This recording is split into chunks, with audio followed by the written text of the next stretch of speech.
Bueno, muchas gracias por estar aquí en su programa. Hoy tenemos un tema muy interesante en la Biblia, un tema complejo que muchos teólogos han pasado tiempo tratando de entender. Y para abordar este tema hemos invitado a unos distinguidos invitados. Aquí a mi izquierda, se los voy a presentar, es el hermano Lohani. Él es de Cuba, como todos sabemos. Tiene trayectoria en la iglesia en Cuba como pastor. Aquí en el centro está el hermano Nicolás, es estudiante de seminario. Y acá el hermano Víctor, que tiene una larga trayectoria en nuestra iglesia adventista. Y ellos nos van a ayudar a entender este tema de hoy. Y yo desde pequeño he estado viendo que las personas cuando hablan de este tema sobre que Dios sabe todo. Y siempre me dicen, Dios sabe todo. Y si lo sabe todo, entonces ¿por qué no lo impide? Es verdad, ¿no? Si ustedes supieran todo, lo impidiera. Bueno, esa es la pregunta que siempre me hacen. Dios es omnisciente y tiene el preconocimiento de las cosas antes de que pasen, pero aún así suceden las cosas. Las malas y las buenas, según nuestro juicio, suceden. Y quería ver si a Lohani nos pudiera explicar esta parte sobre el preconocimiento de Dios. El hecho de que Dios preconozca nuestro futuro, ¿determina que así será? Esa es la pregunta. Bueno, gracias por la invitación que me han hecho al estar acá. Sí, siempre las personas cuando se habla acerca de preconocimiento o también predestinación, pues hay muchas personas que simplemente dicen, no, me sucedió esto porque ya fui predestinado por Dios en este caso, ya que estamos tocando, ¿verdad? Y entonces es una manera de que muchas personas como que culpen a Dios tanto de lo bueno como de lo malo, y preferentemente de lo malo, o sea, de lo negativo, pero no es así, ¿verdad? Y como lo indica la palabra en grandes rasgos, pues hallándole un concepto a predestinación o preconocimiento de Dios, es como saber con antelación o anticipadamente algo que pudiera ocurrir en el futuro, ¿verdad? Entonces, pero como decía hace un momento, Dios nunca nos ha predestinado para condenarnos ni para que nos suceda nada malo. Eso nosotros lo podemos entender claramente si entendemos que todo lo que procede de Dios, ¿verdad?, no es en nada negativo ni es nada malo. Porque el decir que fui predestinado para algo malo es como culpar a Dios de la situación que yo estoy viviendo. Y no es así. Yo, si tengo o cometo un error, es producto a mi decisión personal, no producto a que Dios me hizo para que yo fallara. Porque si yo fallo, eso quiere decir de que Dios deja de ser Dios. Porque Dios Dios es infalible y no es falible, ¿verdad? Entonces eso es muy importante. O sea, quería introducir primeramente eso con respecto a la predestinación, pero explicándoselo un poquito más, más detallado, más simple, ¿verdad? ¿Cómo uno puede entender el asunto de excluir a Dios de los errores que yo estoy cometiendo para decir de que Dios no me predestinó para cometer ese error con antelación? Supongamos que, por ejemplo, si vemos a una persona en estado de ebriedad que va a toda velocidad y se lleva todas las luces de los semáforos, ¿qué es lo que uno va a decir? Ese va a tener un accidente, va a colisionar con algún auto. ¿Y es porque nosotros estamos predestinando a esa persona? No es que estamos predestinando a esa persona, simplemente la causa, que es el ir a elevada velocidad por estar ebrio, puede traer como resultado ¿qué cosa? Que un accidente o una colisión con otro auto, pero eso no es predestinación, ¿verdad? Lo mismo sucede como hizo Dios con cada uno de nosotros.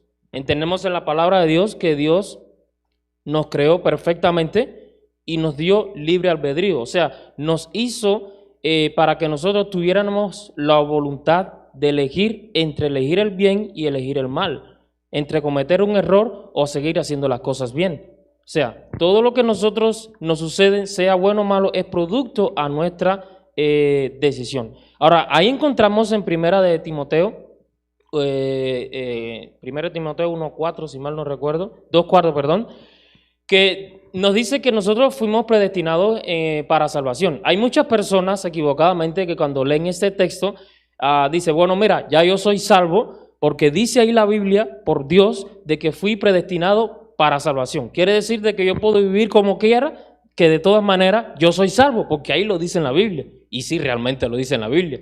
Pero lo dice en la Biblia basada en la explicación que di anteriormente. No por Dios, es el deseo de Dios que nosotros seamos salvos, pero esa salvación va a depender momentáneamente o comúnmente, ¿verdad?, de las decisiones que yo vaya tomando en la vida.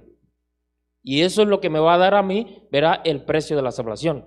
Hay otro texto que encontramos en la Biblia también, que es Romanos 6:23, muy conocido por todos. La paga del pecado es muerte, pero el regalo, el don de Dios es ¿qué cosa? Es vida eterna. O sea, ¿qué nos está diciendo Dios ahí en otras cosas? En simples palabras, la causa del pecado trae como resultado ¿de qué cosa? La muerte. Pero la causa de mi amor por ti trae como resultado la vida eterna. O sea, todo es por una causa. Pero Dios no te está predestinando para que tú mueras.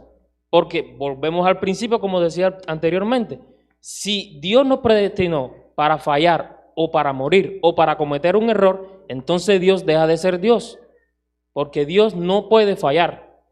Él hace todo para que sea bueno, para que permanezca para siempre y para que no tenga falla alguna, ¿verdad? Somos nosotros, por nuestras decisiones, los que tergiversamos, ¿verdad?, el deseo de Dios para que hallemos la perfección. Entonces, eso es algo muy importante. No sé si me expliqué bien, aunque bueno, se podía explicar un poquito más, pero en honor al tiempo, pues yo pienso que... Sí, o sea, que el hecho de que Dios, según entendí, el hecho de que Dios conozca el fin desde el principio no significa que ese fin tiene que ser así, solamente que Él lo conoce. Exactamente. No lo determina. También, aparte del término predestinación, he oído otro término muy parecido, que es predeterminación. Y no estoy seguro sobre ¿serán lo mismo, predestinación a predeterminación? ¿Son iguales, son diferentes? ¿Y en qué se diferencia? Eso nos va a abordar sobre eso nuestro hermano Nicolás. Sí, es bastante complejo porque las dos palabras se relacionan mucho, especialmente por ese prefijo predeterminismo, predestinación, palabras como que suenan sinónimo. A mí me gustaría hacer una distinción entre ambas, especialmente en predestinismo. En predestinismo, imagínense, ¿cierto? Vamos a dar unos ejemplos donde cualquier cosa que suceda sucedió porque una primera causa, dirían los filósofos griegos, lo ha determinado así. ¿Qué significa esto? Si Juanito Pérez tiene ciertos sucesos en la vida, es porque su vida ha sido de esa manera predeterminada, predeterminada, y sin importar lo que él haga, eso va a ser así porque ya se ha predeterminado desde un momento anterior, un momento cero, ¿cierto? Ahora, predestinación. Desde una perspectiva, una óptica del Antiguo Testamento, vamos a tener que nuestro Dios, el Señor, Jehová en el Antiguo Testamento, va a proponer muchos pactos, ¿ok? Muchos pactos en la antigüedad donde promete al pueblo que iba a ser grande, que iba a lograr esto, promesas de Dios, de que Él nunca se separaría de Él. En Isaías vamos a encontrar más promesas de este tipo, donde Dios estaría con Él, de que lo rescataría y demás. Y es muy curioso entonces de que encontramos esa palabra de predestinación ahora en el Nuevo Testamento. ¿Por qué doy todos estos ejemplos? Porque predestinación es algo mismo que ocurre en un pasado, ¿cierto? Y se destina para eso. Vamos a recordar, por ejemplo, la primogenitura. La primogenitura, ¿cierto? El dote que se le daba al hermano mayor estaba ya establecido, estaba ya predestinado, ya se había destinado desde un momento anterior a el primogénito, al primer naciente. Encontramos en el Antiguo Testamento